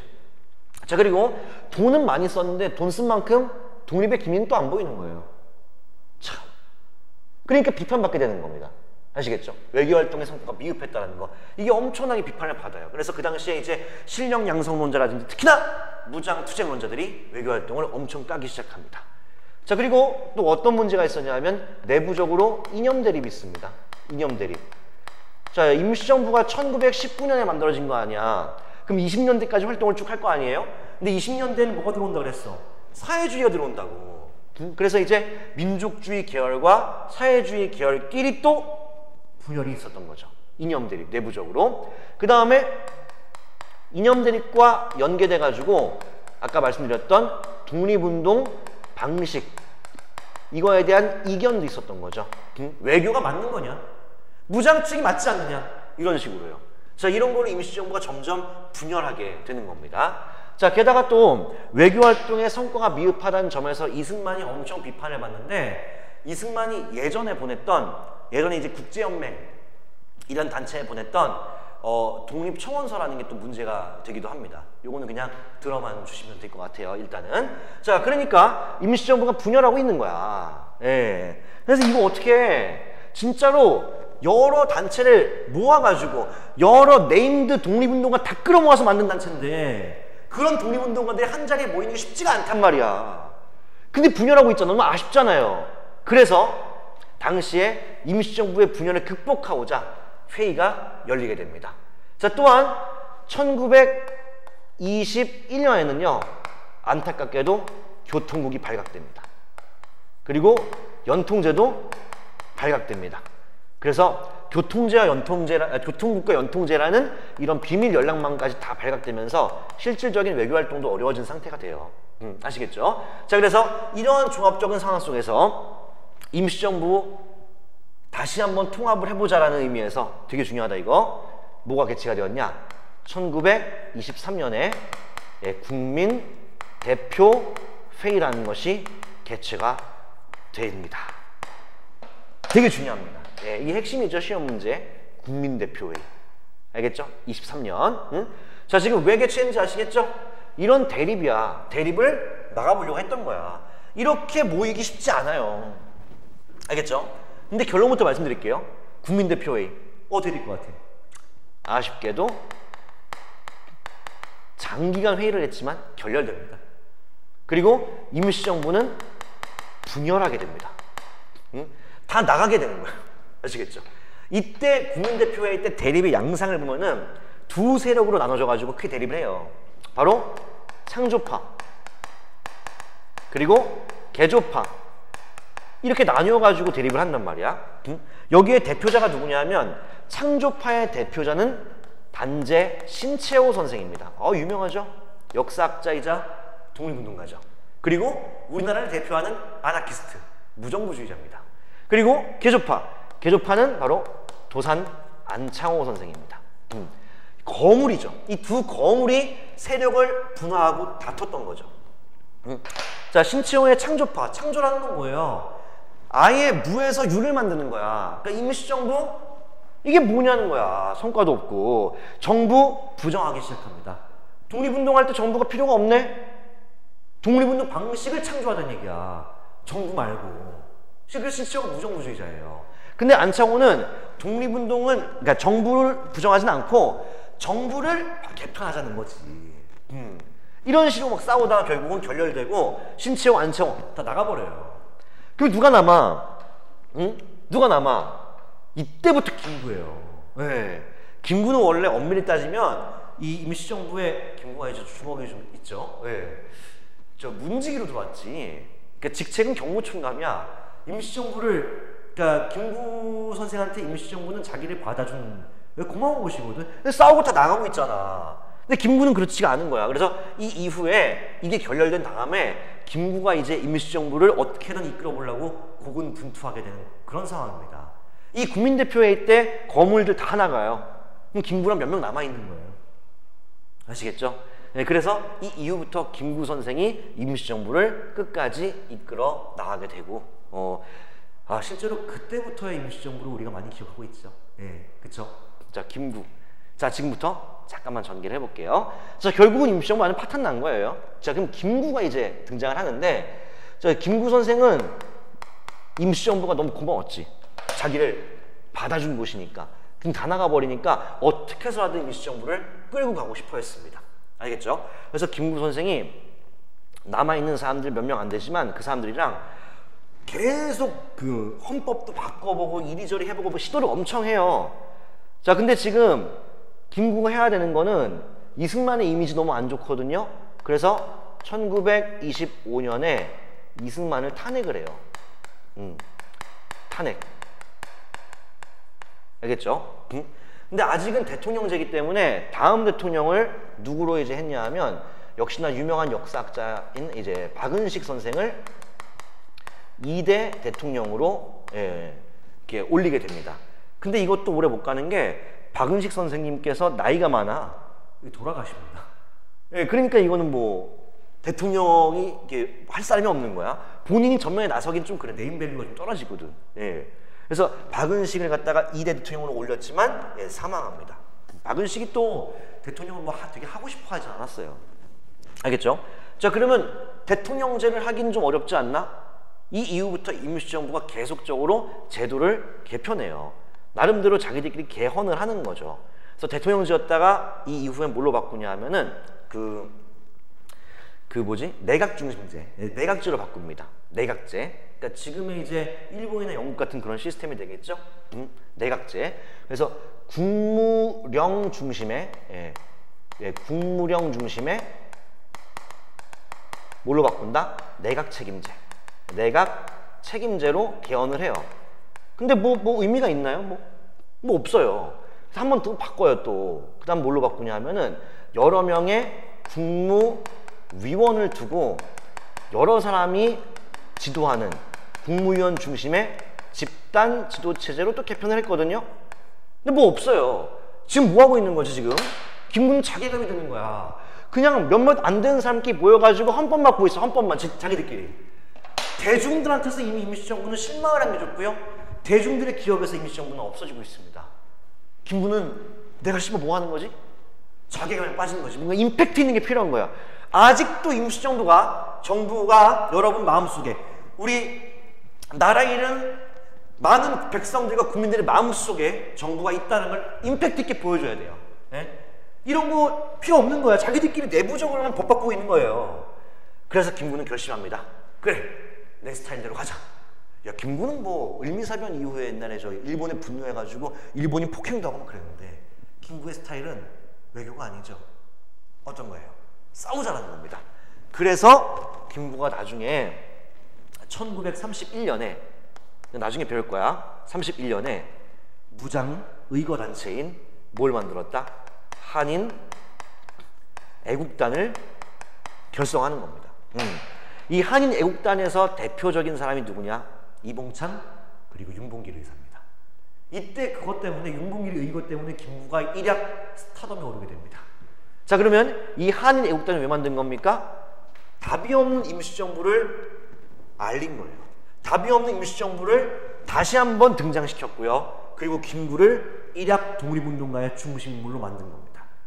바로 윤봉길의 의거는 되게 의미가 커요.